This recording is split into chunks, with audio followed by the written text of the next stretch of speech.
পরাজিত শক্তির ন্যারেটিভ গ্রহণ করে জুলাই সনদ বানচাল করতে চাইলে দেশ পিছিয়ে পড়বে, এই মন্তব্য করেছেন অ্যাটর্নি জেনারেল মোহাম্মদ আসাদুজ্জামান।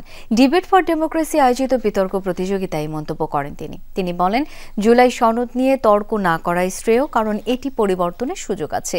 সনদ বাস্তবায়নে দেরি হলেও জুলাই হত্যার বিচার স্বাভাবিক প্রক্রিয়াতেই এগিয়ে যাবে বলে আশ্বস্ত করেন অ্যাটর্নি জেনারেল।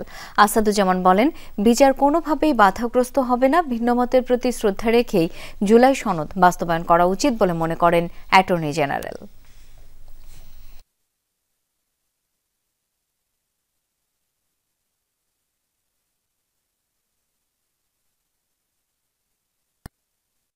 যারা গণহত্যা চালিয়েছেন, যারা খুন করেছেন, যারা আহত করেছেন, পঙ্গু করেছেন, তাদের ন্যারেটিভ যেটা, সেই ন্যারেটিভ গ্রহণ করে জুলাই সনদকে যদি আমরা বানচাল করতে চাই, তাহলে বাংলাদেশ পিছিয়ে পড়বে।